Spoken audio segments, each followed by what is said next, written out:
project itself, a new architecture school, was to serve only as an example, a hypothetical template on which to base our ideas of a creative and innovative approach to the more traditional programming process.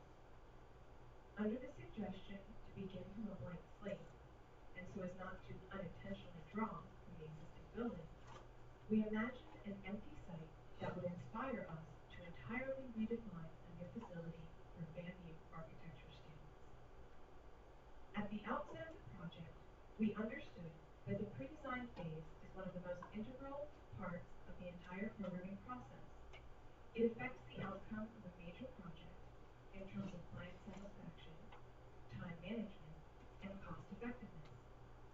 Our team realized that the more attention given during the developmental phases of the program expedited the process of gathering crucial information, thus effectively eliminating wasted efforts and resources. Forming the crux of our approach, our team observed and responded to existing theoretical issues.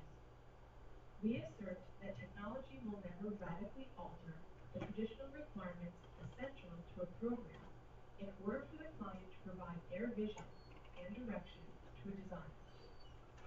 This helped to direct our efforts toward reworking and economizing resources of a traditional pre-design process.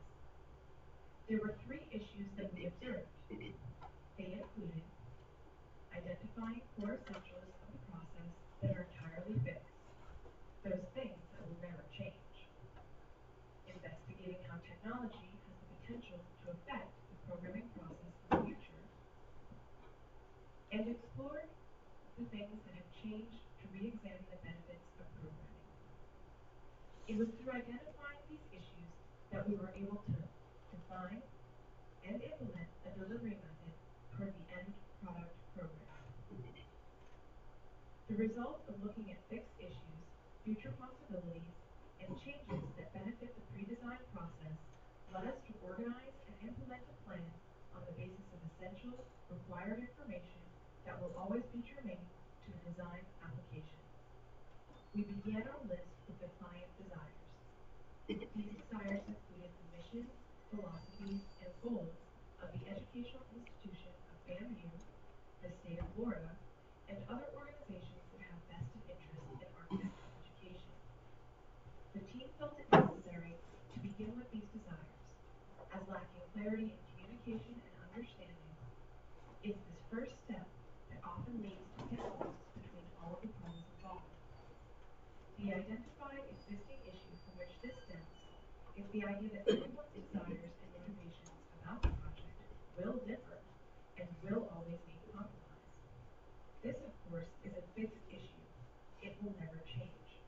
However, technology helps to nurture compromise through advancements in communication, rapidity of researching alternatives, and the sharing of visual information.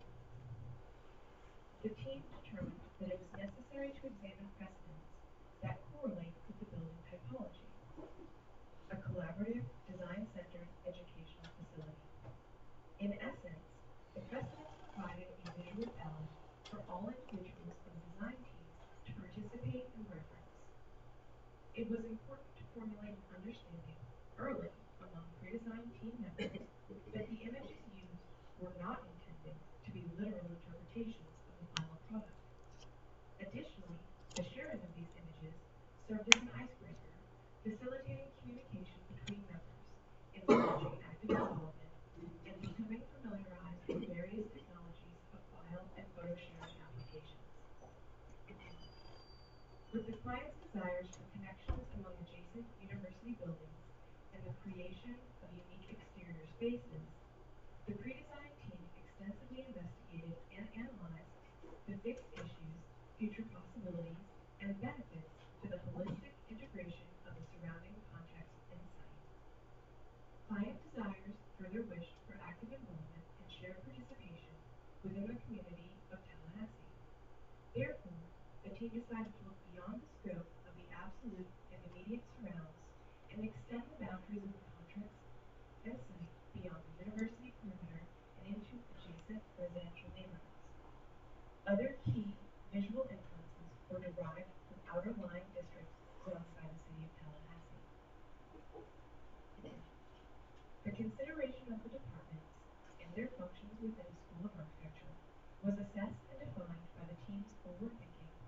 building life cycle and our conjecture of future possibilities potentially affected by occupancy. The intent to carry client desires beyond the final building design caused the team to redefine spaces by their most critical attributes. In this manner, specific spaces were grouped in accordance to their potential goals and ease of adaptability and function. Perhaps the most enjoyable team collaboration was on the examination of activities and behaviors in specific function-based spaces. To begin this process, the team listed known fixed activities and behaviors, as well as those activities and behaviors likely to occur, having been influenced by technological and social advancements. But the excitement and fervor was truly within the team's abilities to stretch their imaginations and daydream far into the future, envisioning those technological marvels that someday we simply just won't be able to live without. In addition to department functions, activities, and behaviors that help further describe spaces sanctioned within schematic design, the operational flow within a space plays a key role in the determination of adjacent equipment, modules, and other spaces. This consideration of operations to the building contributes to the overall efficiency and workflow, as well as promotes the ambulatory movement of individuals within the space. Relying heavily on seasoned advice from the pre-design team contractor, Ian Summerthumb, his provided suggestions for the integration and implementation of building systems concretely exemplified the team's futuristic vision of a smart building, our building, a building that will learn to adapt to its occupants. Anticipating factors that will and potentially affect the determination of space requirements, the pre-design team accounted for flexibility based on fluctuating needs. Despite the number of growing online and virtual classrooms, team members agreed that the design curriculum, be it architecture, industrial, or artistic, will always warrant hands-on instruction, a collaborative comm-peer environment, and a sense of community and the collegiate experience, an experience only afforded by influences of the surrounding studio culture. Lastly, the pre-design team decided to work up a rough project estimate cost as an exercise to exemplify the inefficiencies of longhand variable equations. These rough calculations, in contrast to the technologies and possible future explorations of network logic, are no match for the probabilistic network logic aided by mainframe power. These computer-charged calculations produce more exacting results in terms of scheduling and cost estimating. Such time-saving capabilities at the outset of each phase of design allow for greater certainty in project estimation. But most of all, these capabilities give the client the power to diversify surplus funds to other areas of the project. Now that we have given an overview as to how we generally approach and organize our process, we would like to share a bit more specific information, excerpts and examples from our final programming document. Jasmine Coachman, the client's primary elected designee serving on the pre-design team, was integral to our team's understanding of the mission, philosophies, and goals of the project.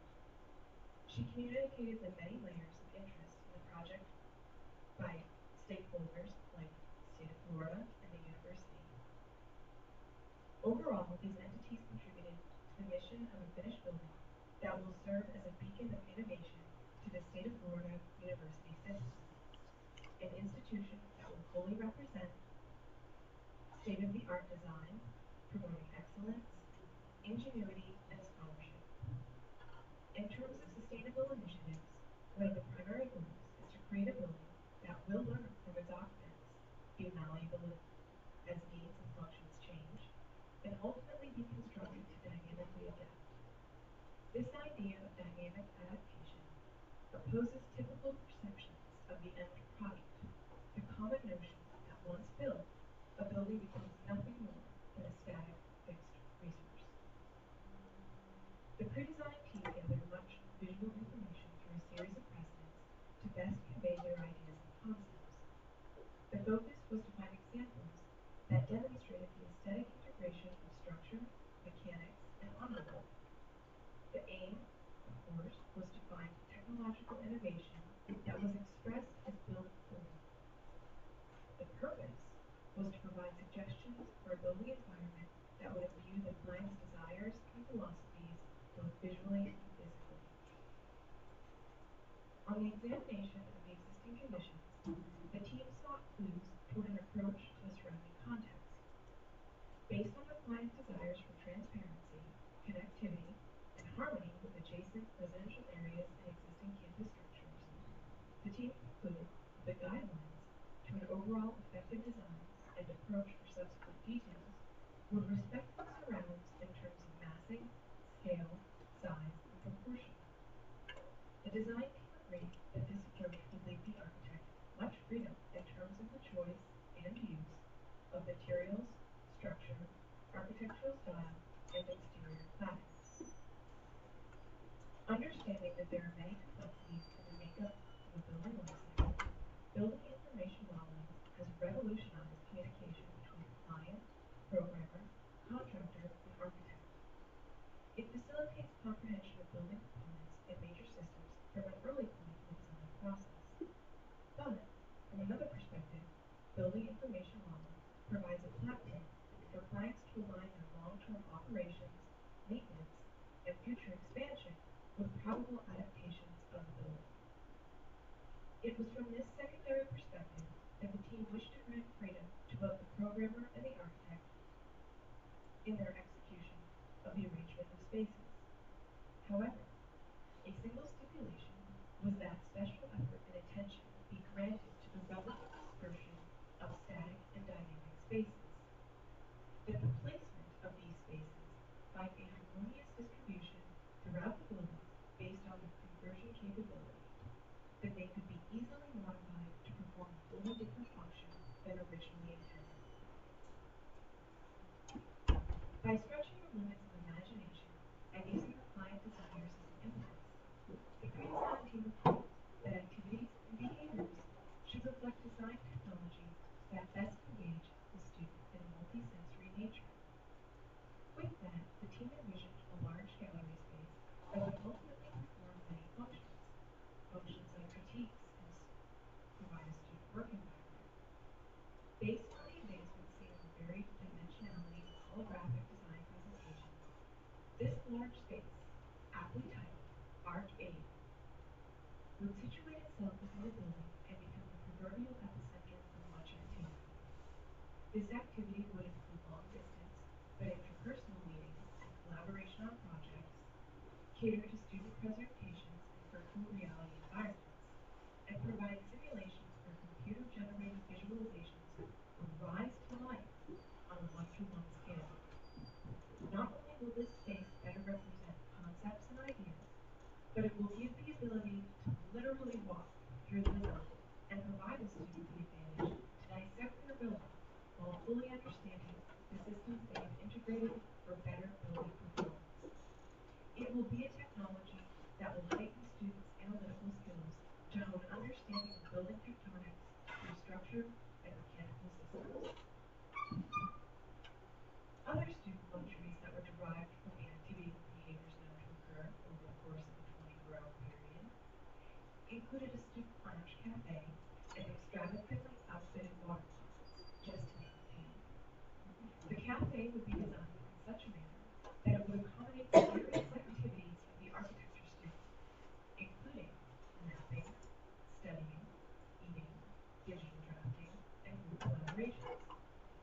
The primary area of the cafe would be equipped as a small-scale commissary, providing information points for students, faculty, and act as an overlap to the public and campus visitors. It will promote a sense of community through its shared chain of spaces, serving as student organization offices, bulletin board space, places to purchase material, and giveaway areas. There would be a separate, secure area only accessible to architecture students, acting as a decompression outlet. Relaxing spaces that support physical activity with things such as air hockey tables, billiards, and various gym equipment. All tabletops and desks will be equipped with smart plug outlet systems that have retractable cording and a complete series of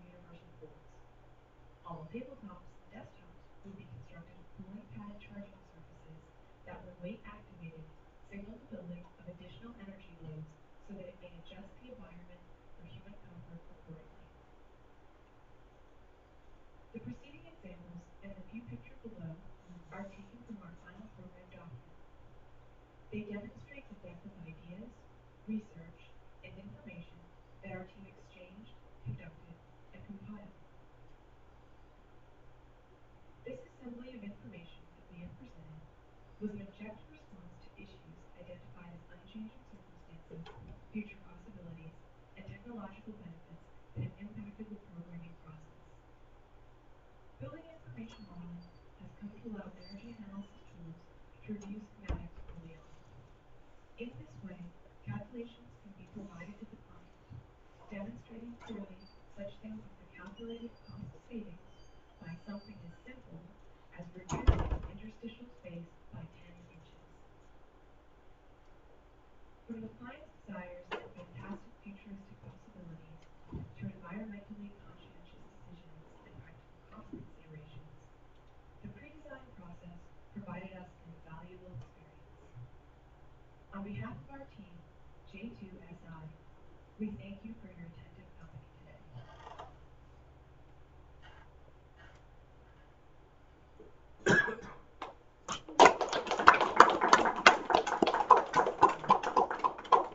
Okay, I want Team 2 to come up and start setting up while we talk about this particular presentation. I don't know if you noticed, but Professor Goodwin came into the room partway through. So unfortunately, you didn't see the front part where introduced. But the exercise here is they're summarizing the semester teamwork on reprogramming a brand new School of Architecture building. Here, Tim. Yeah, here. And that, assuming this building doesn't exist. I just want to say that in terms of production values, I think you guys did a great job. The narration was great, the scripting was good, the images were really good.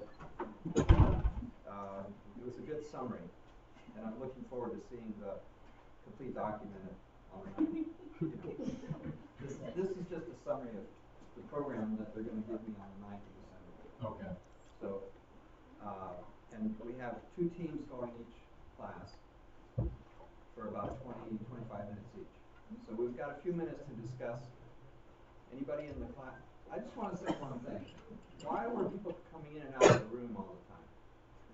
That's really not very respectful of the presentation that was going on. So some people were getting here late. Some people were actually leaving and coming back. Let's not do that in the future presentation. Anybody have any comments? Anybody want to challenge anything they saw or I didn't want to challenge anything. I just want to say I like how you guys kind of link sort of building technology into building information modeling. That was something that we were encouraged to do. I like how you guys kind of investigate that further into the program. There was one issue right at the tail end of that talk, where you talked about only FAMU students having access to it. And it was more of a space of relaxation, not of really study. And you may have some technical problems with that. It's sort of like building a dorm and saying it's a basketball team's dorm, and no other students have access to it, and that's sort of frowned upon, that certain students get privileges not open to others. So you have to be careful with some of those types. It sounds good, but when at a private school, you may be able to get away with it. But in a public school, there has to be more, visibility, and that may not go over well when you say that this floor of the architecture building is not open to any other student on the campus. Because they like to play football, and, air hockey, and all those other things too. So. What was the reason for having an exclusive area? Primarily with the idea of the lounge and the cafe area, that similar to how our atriums are used now for other groups and functions can take place quite often. Right. We're working 24/7 quite often, and it's very nice that we have the grad studio to kind of disappear into and know that there's like a card swipe access. Yeah. So the primary goal behind it was just that there was a spot, that there was secure access to, that basically architecture students would have the opportunity to decompress. Right. I think you may be able to get away with it if you reword it. The terminology. Leave out exclusive to architectural students. But it would be more of a secure area for architectural students, but then we have to assume that you can also bring in guests. And we might have to call it a lab of some sort, decompression lab or Yes. something. All right, are we ready to go into the next one? All right, thanks, group. You guys did a great job. All right, the first half of the presentation is gonna move kind of quickly, but we got like 74 slides. Just doing a recap. My name is Craig Tolman. I'm the part of group 4 with Avery, Aaron, and Dez. We looked at our work plan as our program. We started out with a week with our program meeting with the client, getting all the information, exchanging information about the school architecture, the needs, the desires, the wants from the client, so the program could go back and do his research in that first week. So within that first week, after meeting with the client, the program went back and put together a schedule of different deliverables that's going to be delivered to the client and the user group throughout this course of putting together this program. And as you see, we established many meetings from that first meeting with the client. The client discussed their goals and expectations, different things they wanted for the student, different things they wanted for their school. They also selected the architect, engineer, contractor that's going to be a part of this project, did different researches on code, specifications, committee surveys, etc. Then during that first week, the program went back and did his due diligence, did his research, did different precedents, looking at different other schools of architecture, different lead schools, seeing what they offered, what he could get from those schools and bring to this school that will meet the goals and the needs of our client, as well as meet their, expand on that expectation that they're expecting to get from their program. So we looked at different schools in state and out of state, in different areas, in different parts of the country that provided different aspects of the building. We want a more open building, efficient building, so we want to use a lot of natural light, save on energy, so people can really get the feel of design. Because if the lighting is not right when you're doing your designing and architecture, you know, you kind of mess up on things. So lighting is important. So we look at different materials, building the materials. We want this to be the focal point. Since this is going to be the first lead building on campus, we got to make a statement about being the school of architecture. We want to go into the 21st century, so we got to look at newer buildings, taking our building into the 21st century, high tech, different materials, keep with the scheme of the university, but go a little bit further and bring a new feel to the school. We looked at different lead checklists and see how much lead points we can get. Went through the whole lead, came up with just an example of trying to get lead platinum. We had 54 lead points after going through the lead checklist. So we went through all that so we can present that back to the client. Going into week 2, you know, we had our meeting with the user groups. We brought all the committee members to the table. We got all their feedbacks, the dislikes, the likes that they liked from the old building, different things they wanted in the new building, any kind of space requirements, any kind of feedback that would help this architect, programmer, and contractor team put a good program together that will meet all the expectations of the school, and let's also move forward for growth and into the 21st century. We went into a different deliverable. We established some spaces for the program. Different spaces we wanted to look for. They wanted different sizes of classrooms, different computer rooms, certain amount of offices, conference room, vending machine, cyber cafes. So we had our program and went and put together a preliminary space allocation table to be able to take back to the user group. And as you see, then the architect went on ahead and he did his little spatial diagram, looking at different areas, seeing how everything could tie together, seeing which area is going to be closer, which area is going to be next to each other, what wanted to be the main focal point. Cyber Cafe was in the center because that's going to be the atrium. Coming into the building, building, we want to establish hierarchy. We want to be able to come into this great space where the students can be proud. They can sit down, relax, go ahead, and they got plug-in internet data ports, they got wireless data ports, they got couches, so they can be able to unwind after a long day of design classes. So that's the main focal point. We want that mainly at the entrance when you come in, and then you can expand out from there and go to the different parts of the building. Then we looked at different material researches. Different building, we were looking at the tempered glass. Somehow we could save on efficiency, and also not make the AC get hot by a lot of glass, by a lot of heat coming through the glass.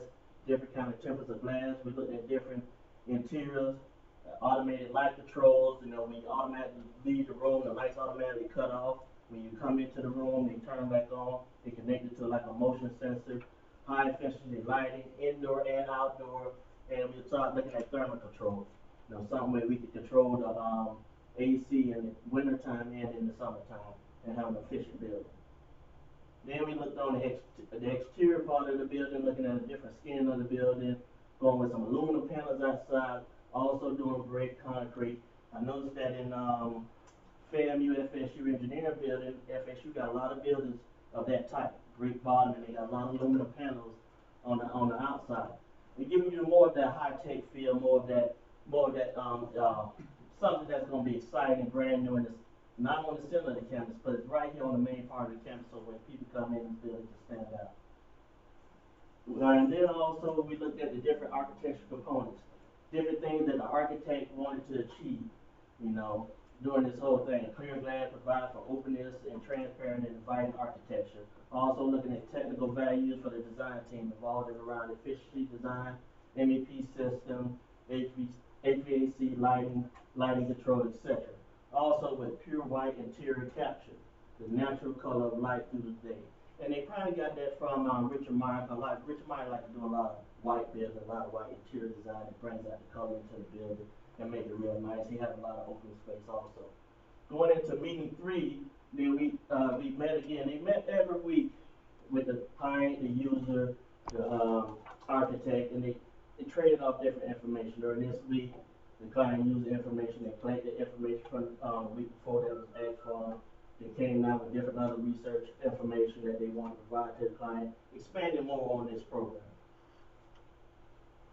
And this week 3, they looked at different student users, something that the students would want. Something that students would want in this building that make this building inviting, bring more students to this school of architecture, give them a feel that they're getting a top-notch education from one of the top architecture schools in America. We looked at laser printers, you got lounges, inviting exterior spaces, you know, trying to make a courtyard so people can be able to go outside and relax in the grass and study if they want to.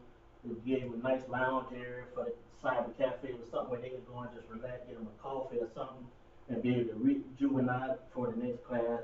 Nice computer area. We're trying to give them that nice professional feel. So when they come to the school, it's not only that they're getting that educational from a school aspect, but when they leave here, they will know how to go in a professional setting, understand how a professional office is set up, and how a professional office feels. So they actually feel like architects, and not just computer junkies, just doing designs on computers. We want to give them that feel of actually being an architect. Then we went on into different other stuff, pavilions, different kind of furniture, seating, stuff that, you know, make it comfortable for the students.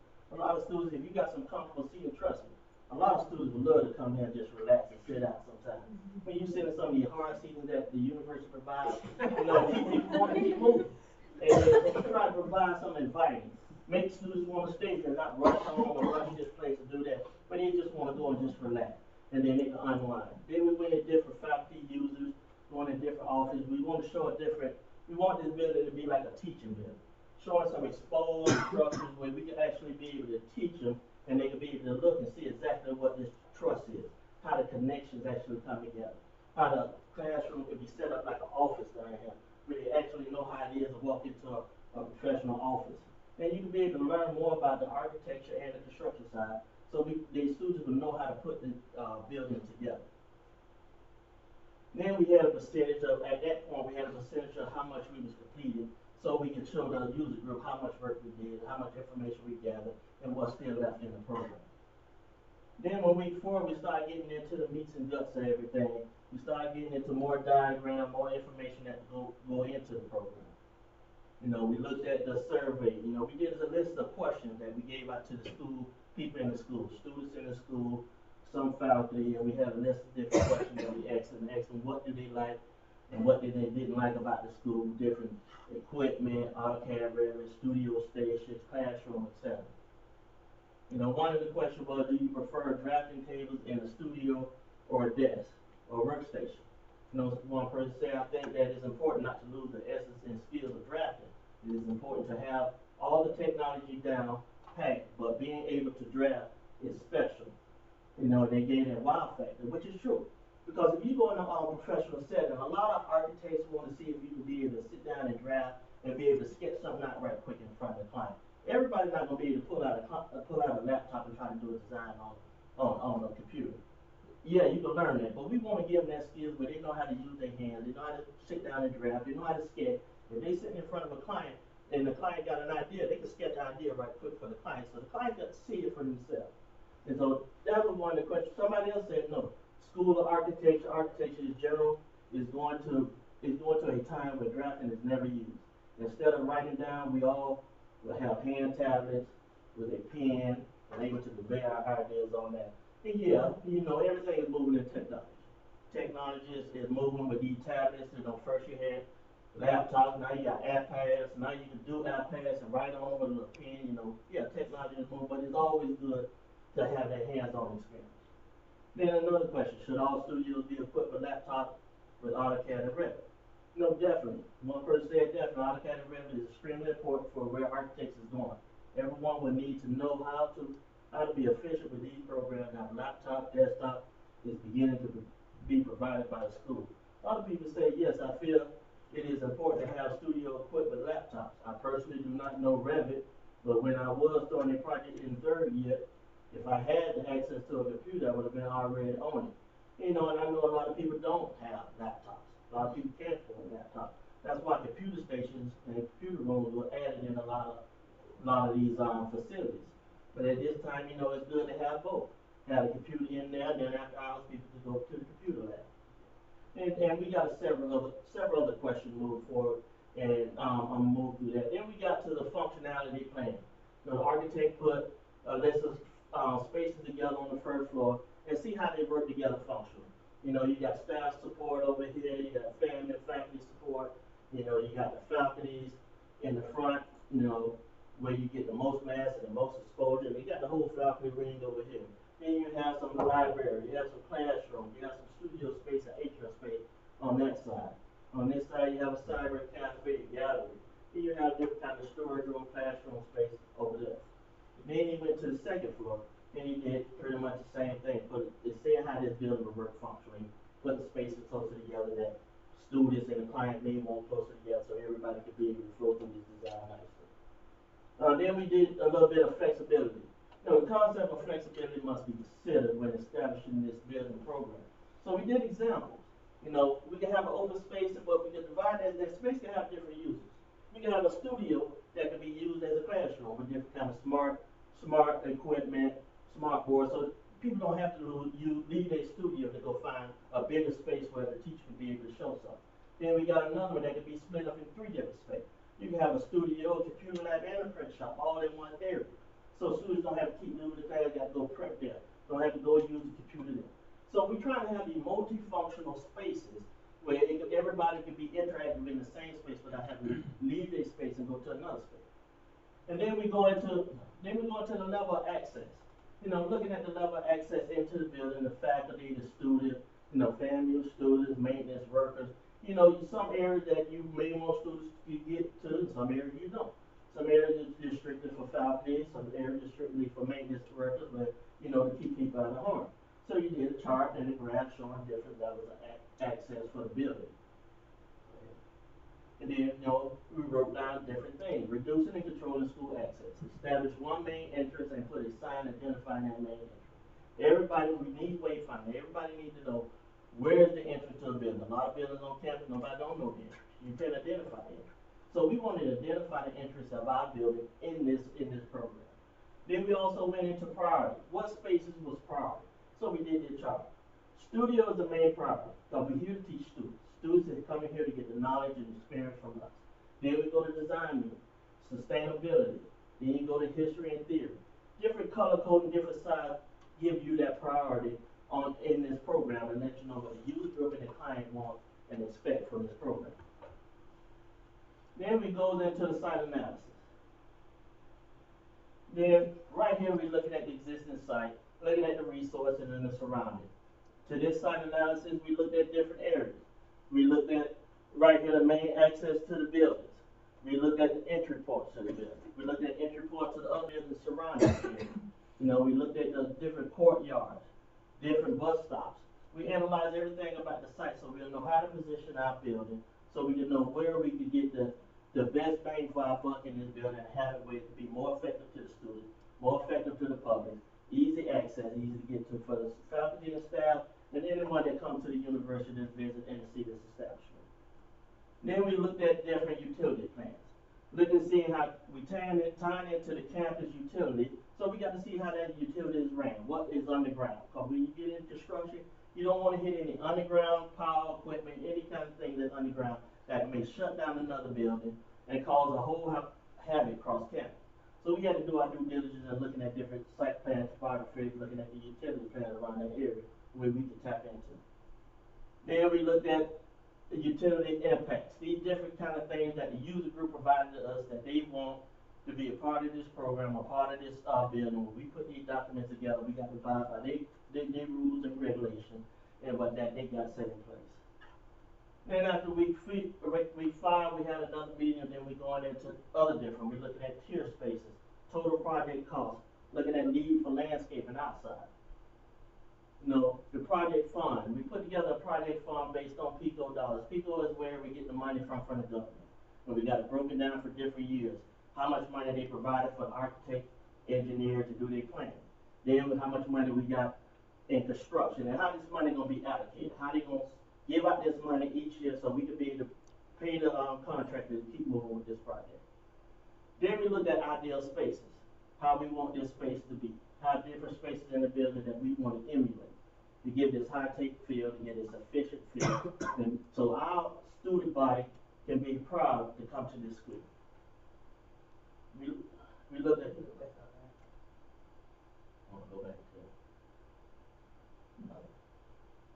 all right, we looked at cubicle areas. And this is one thing when I said before, we want to give them that real life feel of being architects. Drafting tables, give them different kind of tables so they can feel like they're in the studio. They can feel like they're somewhere where they're actually being a real life professional architect and working in a real life environment.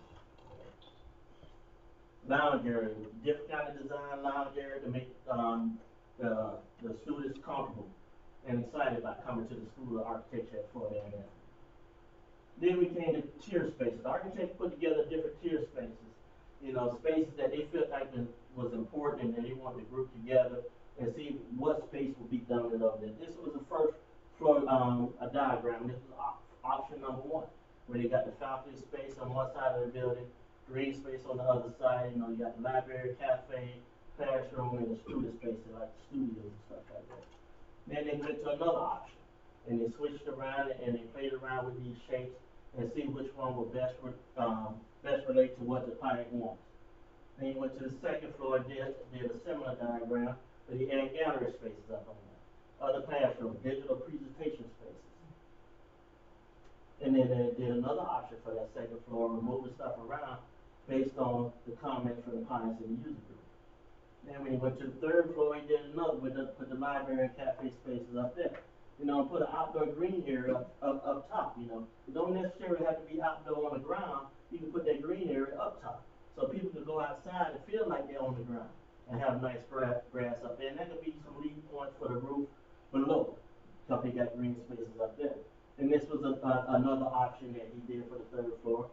And he also did a third option for the third floor design. Then we moved into the construction costs. And we broke the construction costs based by rooms, like the teaching classroom, the computer lab, the study area, studios, offices. All of them were broken down by how many square foot of each space will be in there, a percentage that you could calculate based on those dollar amount to give you a construction cost. Then we added everything else that impacts the construction cost. The environmental impacts. We also site preparation. You did landscaping, irrigation, if that's involved. You got plaza, walkway, roadways improvement, parking improvement, and then you get down there to your professional fees, and you got professional fees, design professional, specialty consultant that the architect might want to bring on board, fire marshal fees. So you include all that into your final price to come up with that final budget for that project. Then we went into lead landscape idea. We looked at areas outside where we take a lot of water to water the shrubs, so you can save on that and get lead points on that. Natural swells and gardens, filtered groundwater. You got native trees and shrubs that we can bring in. This is an example that we looked at because, you know, they got a lot of windows in the front, trees. It's something that we wanted to emulate, and we took a little stuff from their leads. Also, here's another community college district that got lead points. They have stormwater design, quality control, water efficiency for landscaping, water efficient with water use reduction, they got points for that. Innovation design, they got points for that. Then we also went to the Muffet Towers. We love this because we got that nice outdoor courtyard, something that we want to bring to our project. And we want our project to have a nice feel to the outside where we can have students relax outside just as much as they be inside, so they can come inside and interact with each other. And then we look at different drought resistant plants. You know, we looked at different plants that don't take a lot of water, that could be able to handle the different climates here. So we did our study on different plants that we could bring to the project that to save on the lead point. Then we went to our week 6 meeting. And then we had our project data sheets. These are data sheets that were going to be added in our final project. Just like architect put together a dean office.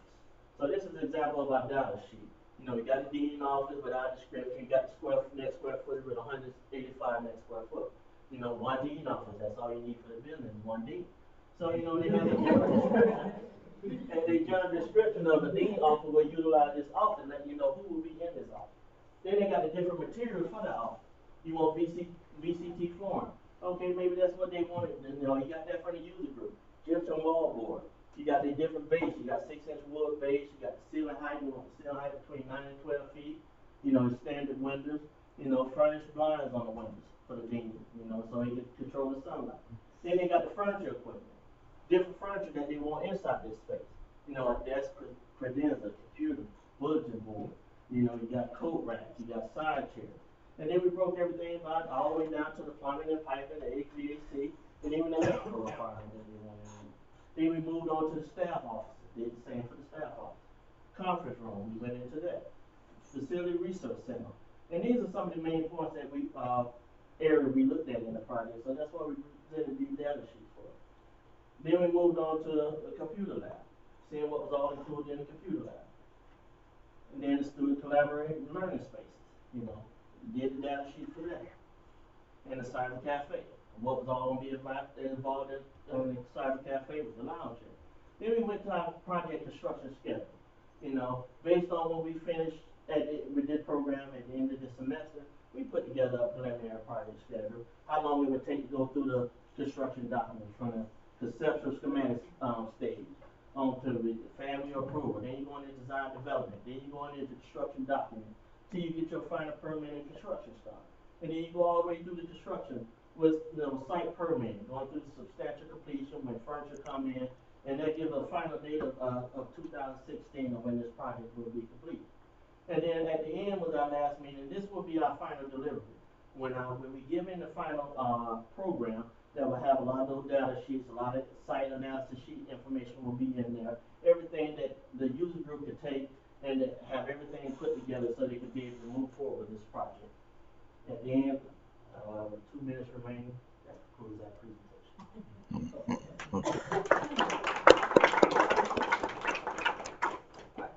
I still am confused about your team. You constantly referred to the architect doing certain things that I thought the programmer would be doing. And sometimes the programmer was doing something. It was very hard to follow who did what.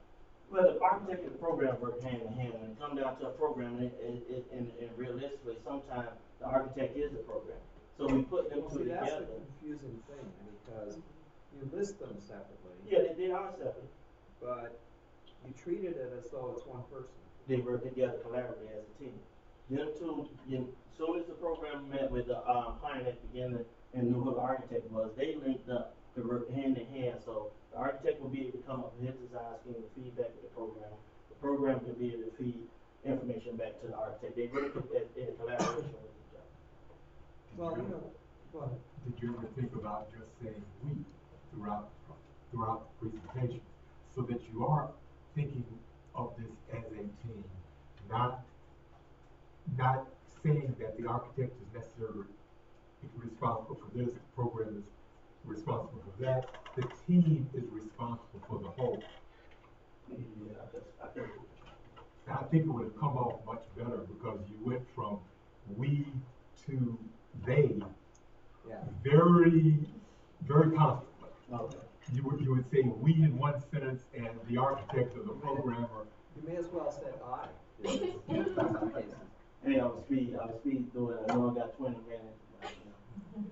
Well, there's But I probably, understand. it probably needed to be edited, you know, and you did talk a lot, and and this, don't take this personally, but a lot of it was sales. You were doing like a sales pitch, and it really needed to be just explanation. You know, don't embellish it with something being wonderful and so on. But I applaud you guys for doing a lot of work, and it's very comprehensive, and I'm looking forward to seeing, because it's very hard to read, and you went so quickly, and you know, I have to really study it to understand it. I did have a problem with your block diagrams, and with north arrow, and once you put a north arrow on a diagram like that, it implies that you already have the site under the diagram hidden, that you can't see, it's invisible, and you kind of arbitrarily only looked at like a 3-story building, could not have been bigger than that, and how come it was only in a plan and not in section? Right. And so those kinds of diagrams are tricky. Be careful about those. We Anybody also else? look at it, was very much like this building. Yeah. Faculty were always on the left. You know, there was so much similarity between your program and this building, it was scary. The other question I had about them was, why were particularly all the classrooms, all your blocks were the same in terms of size? We were looking at an area of the building that we was putting those classrooms at. Is at the section and different circulation in between. It was just for image purpose only. It wasn't looking at the actual size. We were just looking at the location. How many classrooms do we actually need in our school architecture? Really not that many, because a lot of we're going in the studio. So that's why they were small and looking at circulation around there. Well, maybe this is a caution for other teams as well. When you do diagrams, you're asking for trouble like that. Because we had that discussion in previous classes about how it's very hard to do a very clear diagram that doesn't confuse people and have extraneous information and so on and so forth. So, I had one other issue. All right, Ms. Bill, don't actually believe me in a minute. Go ahead. Well, this is more conceptual. Because I'm sure you all are. Matter of fact, I think I heard part of it in Susan's and at the first group. Was everything you need should be in one spot. You know, I should have my drafting table, my computer, my printer, everything right there in this one room.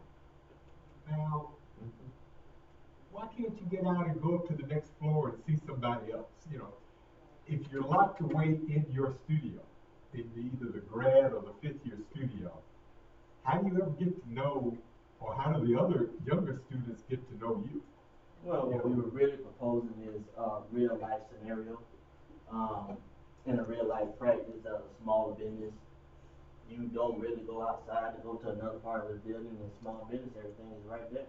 You know, it's tied to it. So I was trying to give a feel of being in an office where you can have the option of not interrupting class, running in and out to get print, where you can go right into the next room and use that print area to go and do that. You know, it's just an option that we were providing. You're visualizing a small to medium-sized office. That's Correct. all architecture. Correct. Here, we're talking about, what, 200 students of all different training levels from first year to sixth year or beyond.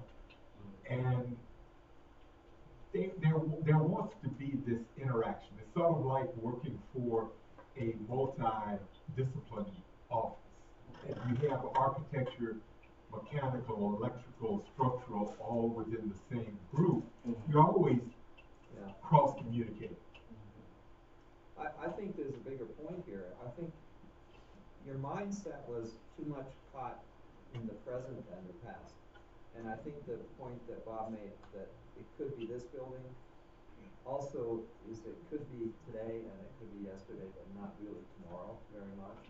It's like you were locked into what you knew, rather than really imagining something 10 years down the road and the way conditions might be at that time, rather than what they're. It was very realistic, it was very professional, it's very rooted in sort of almost, I kind of think, almost conventional thinking, which is okay at a certain level, but I was hoping this exercise was a little more creative in some ways, a little more embracing what the future may bring, and how do you program for that, rather than just taking the present and programming it for the present. One of those questions is, will we be printing as much in 10 years as we do now? Yeah, will we be using Revit?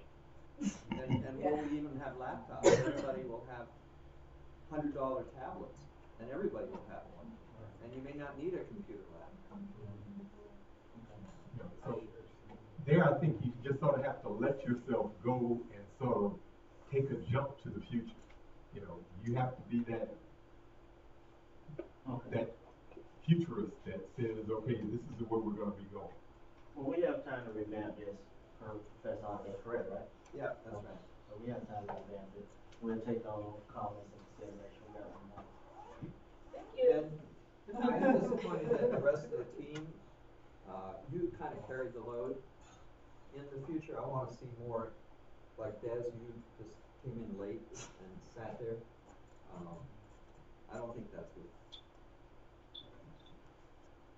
Even answering the questions you had to answer. All right. Well, I'm looking forward to Friday.